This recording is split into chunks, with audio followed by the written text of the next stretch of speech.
আসসালামু আলাইকুম সবাইকে। তো আজকে আমরা টোটাল 4টা এলিমেন্ট নিয়ে কথা বলবো। তার ভিতর প্রথম এলিমেন্টটা হলো এমফেসিস এলিমেন্ট। তো এখানে দেখতেই পাচ্ছেন যে এটা হচ্ছে ইএম দ্বারা শুরু হবে এবং ইএম দ্বারা শেষ হবে। যেটা ইএম দ্বারা শুরু হবে এবং ইএম দ্বারা শেষ হবে সেটাকেই হচ্ছে এমফেসিস এলিমেন্ট বলা হয়। এমফেসিস এলিমেন্ট সাধারণত একটা টেক্সটকে আপনার ইতালিক আকারে দেখায়। হ্যাঁ, যদিও বা একটা টেক্সটকে ইটালিক আকারে দেখায়, তারপর ইমপেসিসের অন্য ধরনের একটা কাজ আছে এবং আমরা ঠিক একই রকম আরেকটা আমরা এলিমেন্ট দেখবো এবং সেটাকে আই বলা হয় এবং আই এর পূর্ণরূপ হলো ইডিওমিক এলিমেন্ট। ইডিওমিক এটা মূলত ইটালিক করার ক্ষেত্রে ব্যবহার করা হয়। হ্যাঁ, এবং আমরা আরও দুটো এলিমেন্ট দেখবো। একটা হচ্ছে স্ট্রং। স্ট্রং এলিমেন্ট সাধারণত কোনো কিছুকে বোল্ড আকারে দেখানোর ক্ষেত্রে ব্যবহার করা হয়, অ্যান্ড বোল্ডের জন্য আরেকটা এলিমেন্ট আছে যেটা হচ্ছে বি। তো এই স্ট্রংটা ব্যবহার করা হয় ইম্পর্টেন্ট কোনো কিছুর ক্ষেত্রে, অ্যান্ড যেটা আমরা সাধারণত বোল্ড করতে চাই সেটা বোল্ডের ক্ষেত্রেই ব্যবহার করা হয়। তো আমরা যদি লাইভ এক্সাম্পল দেখি, তো আমরা একটা নিউ ফাইল তৈরি করি, text text based HTML, HTML বা টেক্সট বেসড এলিমেন্ট। ওকে, নাও আমরা টেক্সট বেসড এলিমেন্ট এই ফাইলের মধ্যে আছি এবং আমি এখানে একটা জাস্ট নর্মাল HTML হেড একটা টাইটেল নিয়ে নিই। Title, this is text based element. Okay, now হচ্ছে আমি একটা বডি নিয়ে নিই, বডি। ওকে, নাও এখানে হচ্ছে আমরা আমাদের এলিমেন্টগুলো লিখবো। সর্বপ্রথম আমরা এমপেসিস এলিমেন্ট লিখবো। তাহলে আমি বলতে পারি this is emphasis element EM দ্বারা শুরু হয়। আমরা যদি ইএম লিখি তাহলে দেখেন ইএম ক্লোজ মানে ওপেন এবং ক্লোজ ট্যাগ দুইটাই আপনার অলরেডি এখানে চলে আসছে। এখন আমরা বলতে পারি এমফেসিস, বানান ভুল হইতে পারে, আমি সঠিক জানি না। এলিমেন্ট, এলিমেন্ট, হ্যাঁ। অ্যান্ড আমাদের আরেকটা ছিল স্ট্রং এলিমেন্ট, তো আমরা বলতে স্ট্রং না, আরেকটা ছিল ইতালিক এলিমেন্ট। দুইটা প্রায় সেমই, দুইটা একই কাজ করে। আমি যদি লিখি দিস ইজ ইতালিক বা ইডিয়ম ফ্রেজ যেটাই বলেন একই কথা, এলিমেন্ট। এবং আমি যদি এটাকে সেভ করি অ্যান্ড আমি যদি এটাকে রান করি, এই যে টেক্সট বেসড এলিমেন্ট নামে আমাদের এখানে অলরেডি ফোল্ডার চলে এসছে এবং আমরা যদি এটাকে রান করি তাহলে দেখেন এখানে আমরা দুইটা দুইটা আমরা টেক্সট পেয়েছি এবং দুটোই হচ্ছে, আচ্ছা এখানে আমি একটা স্পেস দিতে ভুলে গেছি, নাও ঠিক আছে।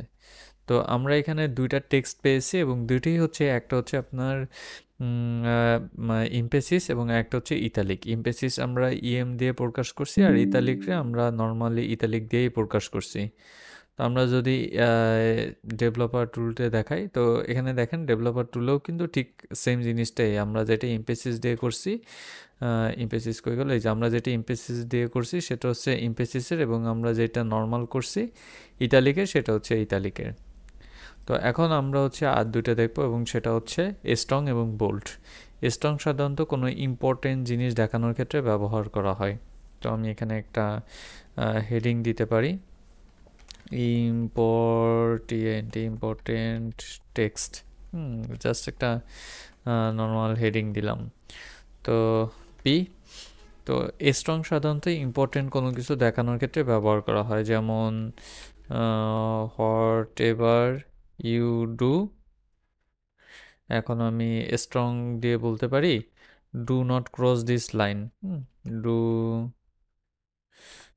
Not CROSS cross this line, এটা আমরা বলতে পারি এবং এটা যখন বলবো সো এটা হচ্ছে একটা স্ট্রং এলিমেন্ট হয়ে যাবে। নাও আমি যদি রিলোড করি দেখেন important text whatever you do, do not cross this line. তো এই যে do not cross this line এটা হচ্ছে ইম্পর্টেন্ট এবং ইম্পর্টেন্টটাকে আমরা সাধারণত স্ট্রং দিয়ে বা স্ট্রং এলিমেন্ট ব্যবহার করে লিখে থাকি। এবং নর্মালি যদি আমরা বোল্ড করতে চাই যেমন হট এভার, তো আমরা চাইলে হট এভারও বোল্ড করতে পারি। আমরা এখানে বলতে পারি যে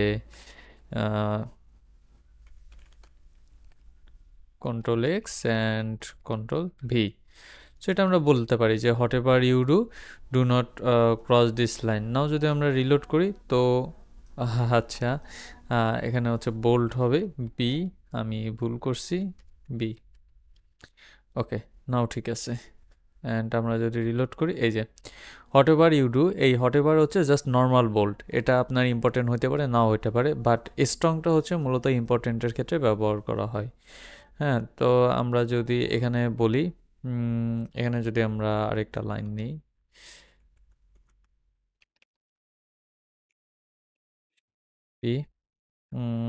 this is bold, BOLD bold, and this is STRONG strong. So এখানে আসলে দুইটা এলিমেন্ট আছে, একটা হচ্ছে বোল্ড এবং একটা হচ্ছে স্ট্রং। হুম, এই বোল্ড তো বোল্ড, এটা বুঝতেই পারতেছেন। এটা হচ্ছে তেমন ইম্পর্টেন্ট না, ইম্পর্টেন্ট হইতেও পারে না হইতে পারে, বাট স্ট্রং সাধারণত ইম্পর্টেন্ট হয়। তো আমি যদি এখানে লিখে দিই ইম্পর্টেন্ট, তাহলে এটা হচ্ছে আপনার ইম্পর্টেন্টই হবে। এবং আমি যদি রিলোড করি তাহলে আমি again this is bold and this is important. মজার ব্যাপার হইলো দুইটার কাজে একই, বোল্ডের কাজে হচ্ছে বোল্ড করা, ইম্পর্টেন্টের কাজে হচ্ছে মানে স্ট্রংয়ের কাজ হচ্ছে বোল্ড করা। অ্যাগেন দেখেন এমফেসিসের কাজও হচ্ছে ইতালিক করে দেওয়া এবং জাস্ট ইতালিকের কাজ হচ্ছে ইতালিক করে দেওয়া। বাট এমফেসিস ব্যবহার করা হয় নির্দিষ্ট একটি কাজের জন্য, যেমন সিএসএসে আমরা এটা দেখবো, এটা এখন আমাদের প্রয়োজন নয়। সিএসএসে আমরা দেখবো যে এমফেসিস আসলে কিসে কিসে ব্যবহার করা হয়। অ্যান্ড ইতালিক সাধারণত ইতালিকের ক্ষেত্রেই ব্যবহার করা হয়, এর তেমন কোনো পরিবর্তন নেই। অ্যাগেন বোল্ড প্রায় সব ক্ষেত্রেই ব্যবহার করা হয়, ইম্পর্টেন্টের ক্ষেত্রেও ব্যবহার করা যায়, ইম্পর্টেন্ট না এমন ক্ষেত্রেও ব্যবহার করা যায়। কিন্তু এই স্ট্রং যেটা, সেটা শুধুমাত্র ইম্পর্টেন্টের ক্ষেত্রে ব্যবহার করা হয়। যেমন ইম্পর্টেন্টের ক্ষেত্রে আমরা স্ট্রং ব্যবহার করছি, and do not cross the line এটার ক্ষেত্রেও আমরা স্ট্রং ব্যবহার করছি, দুটোই প্রায় সেম। এই ইম্পর্টেন্টগুলোর ক্ষেত্রে আমরা স্ট্রং ব্যবহার করি, এবং যেটা লেস ইম্পর্টেন্ট বা তেমন একটা মানে গুরুত্ব নাই, সেটার ক্ষেত্রে আমরা জাস্ট বোল্ড ইউজ করি, মানে বি ট্যাগ বা বি এলিমেন্ট আমরা ব্যবহার করি। তো আজকের মতো এই পর্যন্তই। আল্লাহ হাফেজ সবাইকে।